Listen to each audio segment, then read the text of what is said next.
আপনি যদি বুঝতে চান 2014 সালে কেন রাশিয়া ক্রিমিয়া দখল করেছিল, তার জন্য আপনার একটু হিস্ট্রির দিকে যেতে হবে। রাশিয়ার 3জন প্রেসিডেন্টের কথা আমি লিখি। একজনের নাম হচ্ছে ইয়ানুকোভিচ। উনি 2014 সাল পর্যন্ত ক্ষমতায় ছিল এবং উনি ছিল প্রো রাশিয়া, মানে উনি ছিল রাশিয়াপন্থী। ইয়ানুকোভিচের পরে আমরা কার কথা বলতে পারি? পেট্রো পরোশেঙ্কো। উনি 2014 থেকে 2019 পর্যন্ত ক্ষমতায় ছিল। উনি ছিল প্রো আমেরিকান বলতে পারি, বা পশ্চিমাপন্থী বা আমেরিকাপন্থী। এই ইয়ানুকোভিচকে একটি আন্দোলনের মাধ্যমে মার্কিন সহায়তায় বা পশ্চিমা সহায়তায় কিন্তু ক্ষমতাচ্যুত করা হচ্ছিল, কারণ সে রাশিয়াপন্থী ছিল। তারা চাচ্ছিল ইউক্রেনে এমন একজন সরকার আসুক যারা হবে পশ্চিমাপন্থী।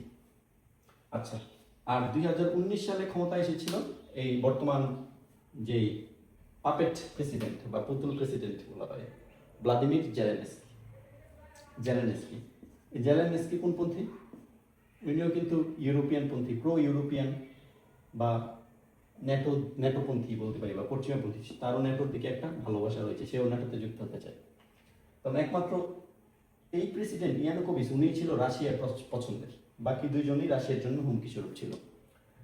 তাহলে 2014 সালে যখন ইয়ানুকোভিচ ক্ষমতাচ্যুত হলো, তখন রাশিয়া কিন্তু খুবই আতঙ্কিত হলো বা কিছুটা হলেও ভয় পেল, কারণ তারা ভাবলো ইউক্রেনে যদি পশ্চিমাপন্থী সরকার আসে বা নেটোপন্থী সরকার আসে, তাহলে ইউক্রেন আবার নেটোর সদস্য হতে যাবে, যেটা রাশিয়ার জন্য হুমকি স্বরূপ।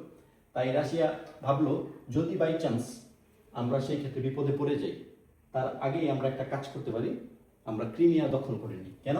কারণ ক্রিমিয়া রাশিয়ার জন্য অনেক গুরুত্বপূর্ণ একটা সামুদ্রিক পথ। এখানে আপনারা একটা ম্যাপ এঁকে দিতে পারেন, বা আমি একটা ম্যাপ এঁকে দেখাই। ম্যাপটা আঁকি, কেমন? দেখুন,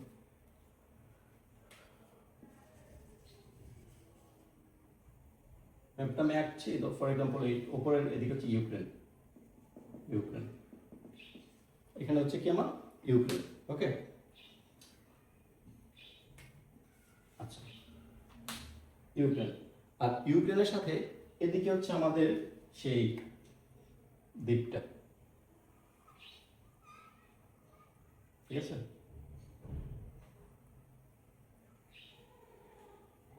ক্রিমিয়া পেনিনসুলা বা ক্রিমিয়া উপদ্বীপ, এটার নাম হচ্ছে ক্রিমিয়া। বুঝতে পারছি? তাহলে এটা হচ্ছে আমাদের ইউক্রেন, আর নিচে হচ্ছে তার একটি দ্বীপ ক্রিমিয়া, এটা কিন্তু ইউক্রেনেরই অংশ। আর এদিকে হচ্ছে আমাদের রাশিয়া,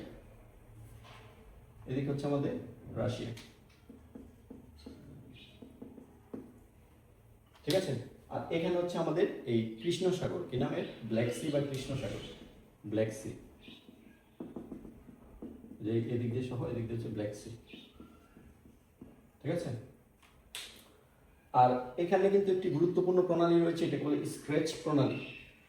এই ব্ল্যাক সি থেকে যেই পথে রাশিয়াতে যাওয়া হয়, এখানে এটা হচ্ছে এই যে জায়গাটা স্ক্র্যাচ প্রণালী। তার মানে এমসিকিউতে আসতেই পারে, স্ক্র্যাচ প্রণালী কোন কোন দেশের মধ্যে? রাশিয়া এবং ইউক্রেন, বা রাশিয়া এবং ক্রিমিয়া উপদ্বীপের মধ্যে, ঠিক আছে?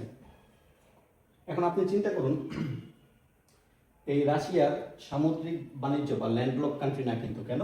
কারণ তার ওইদিকেও কিছু বরফাচ্ছন্ন অঞ্চল রয়েছে, ওইদিকেও সমুদ্র রয়েছে, বাট ওইদিকে বেশি বাণিজ্য হয় না, কারণ ওই অঞ্চলগুলোতে যে সমুদ্র, সেখানে সবসময় বরফই থাকে বেশিরভাগ সময়। বাণিজ্যের জন্য এটা সুইটেবল না। তার মানে রাশিয়া বাণিজ্য করতে হলে ওয়ার্ম ওয়াটার দরকার, যেটা হচ্ছে এই ব্ল্যাক সিতে রয়েছে। বাট আপনি চিন্তা করুন, ক্রিমিয়া যদি কোনো কারণে ইউক্রেনের দখলেই থাকতো এবং ইউক্রেন যদি নেটোর সদস্য হতো, তাহলে ক্রিমিয়ার এদিকে কিন্তু নেটোর উপস্থিতি থাকতো, এবং যদি তারা এই ব্ল্যাক সিকে ব্লক করে দিত, আলটিমেটলি রাশিয়া এই পথটা ইউজ করতে পারতো না, এবং রাশিয়ার বাণিজ্য বন্ধ হয়ে যেত। রাশিয়া এক ধরনের পুরোপুরি ল্যান্ডলক কান্ট্রি না হলেও তাদের জন্য একটা বড় ক্ষতি হয়ে যেত। সেই চিন্তা থেকেই 2014 সালে যখন তাদের এই ইউক্রেনের প্রেসিডেন্ট, যেটা রাশিয়ার পন্থী ছিল, ইয়ানুকোভিচ, তিনি চলে যাওয়ার পরে, বা তিনি চলে যাবে এমন অবস্থায়, রাশিয়া কিন্তু ইউক্রেন দখল করে ফেললো, ঠিক আছে? তখন আমরা বুঝতে পারি, যাতে এই ব্ল্যাক সি বা কৃষ্ণ সাগর, অন্যদিকে ভূমধ্য সাগরে রাশিয়া যাতে নিজেদের প্রভাব বজায় রাখতে পারে, সেই জন্যই কিন্তু এই ক্রিমিয়া দ্বীপটা দখল করেছিল। আরো কিছু পয়েন্ট আছে, আমি বলবো। আরেকটা কথা, এই যে ক্রিমিয়া উপদ্বীপ, এই ক্রিমিয়া উপদ্বীপে কিন্তু রাশিয়ার একটা নৌঘাঁটি রয়েছে, সেভাস্তোপল।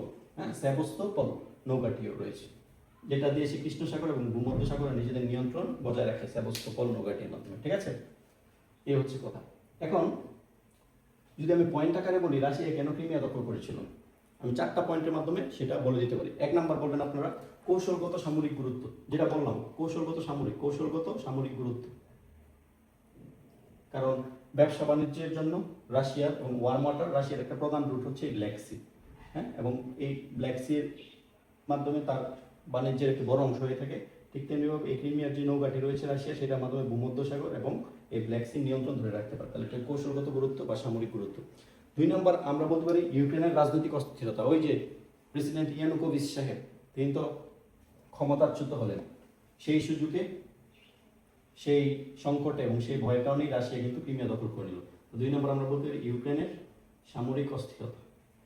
ঠিক আছে, 3 নাম্বার কথাটাই সবচেয়ে গুরুত্বপূর্ণ এবং মেইন কারণ, সেটা হচ্ছে ন্যাটো এক্সপানশন। যে রাশিয়া ভাবছিল কোনো কারণে যদি আসলে ইউক্রেন ন্যাটোর সদস্য হয়ে যায় এবং ক্রিমিয়া যদি ইউক্রেনের পার্ট থাকে, তাহলে এই অঞ্চলটাতে ন্যাটোর সৈন্য থাকবে, ন্যাটোর বাহিনী থাকবে, ন্যাটোর কামান থাকবে, সামরিক উপস্থিতি পারবে। সেক্ষেত্রে তারা ব্ল্যাক সি ইউজ করতে পারবে না। যদি ব্ল্যাক সি ব্লক করে দেয়, রাশিয়া আলটিমেটলি বিপদে পড়ে যাবে। এই জন্য ন্যাটোর এক্সপানশন একটা রাশিয়া ক্রিমিয়া দখল করার একটা গুরুত্বপূর্ণ কারণ। আরেকটা ইম্পর্টেন্ট কারণ, সেটা হচ্ছে রাশিয়ার দাবি যে ক্রিমিয়াতে তো অনেক সংখ্যক রুশ ভাষাভাষী জনগোষ্ঠী বসবাস করে, রুশ তো রাশিয়ার ভাষা, তাহলে ওরা বললো যে আমরা এই রুশ জনগোষ্ঠীর অধিকার রক্ষা করতে চাই, তাদেরকে সুবিধা দিতে চাই। তাহলে সেটাও একটা ইম্পর্টেন্ট কারণ। তাহলে আমরা সেটা কি বলতে পারি, রুশ জনগোষ্ঠীর উপস্থিতি এই ক্রিমিয়াতে। তাহলে আপনি সুন্দর করে গুছিয়ে লিখে দেবেন। ঠিক আছে, ওকে। তাহলে রাশিয়া কেন ক্রিমিয়া দখল করলো, তার এই 4টি কারণ, এবং এই ম্যাপের মাধ্যমে আমরা সেটা বুঝতে পারলাম। ব্ল্যাক সির কথা বলবেন, মেডিটেরিয়ান সি, ভূমধ্য সাগরের কথা বলবেন, এই নৌঘাটি, তারপরে ইউক্রেন রাশিয়ার এখানে একটি প্রণালী, এই কথাগুলো আঁকলে সুন্দর করে আপনার প্রশ্নটি একদম ক্লিয়ার হয়ে যাবে এবং কনসেপচুয়ালির জন্য ইটস অলরাইট। তো রাশিয়া ইউক্রেন যুদ্ধ আমরা শুরু করেছিলাম, বেসিক পার্টটুক শেষ করেছি। নেক্সট পার্টে হচ্ছে আমরা বাকি পার্টটুক শেষ করব, যে কেন রাশিয়া ইউক্রেন ওয়ার এতদিন ধরে চলছে, এই যুদ্ধের ভবিষ্যৎ কি, রাশিয়ার কি লাভ হয়েছে নাকি ইউক্রেনের লাভ হয়েছে নাকি ইউনাইটেড স্টেটস অফ আমেরিকার লাভ হয়েছে এই যুদ্ধের মাধ্যমে, এই ব্যাপারগুলো আমরা কি ক্লিয়ার হবো। ঠিক আছে, এবং এই যুদ্ধের পরবর্তী বিশ্বটা কেমন হবে সেই সবগুলো ব্যাপার আমরা দেখবো। সো ধন্যবাদ সবাইকে। এরকম আরও কনসেপচুয়াল ভিডিও পাওয়ার জন্য চ্যানেলটি সাবস্ক্রাইব করে রাখবেন। আল্লাহ হাফিজ।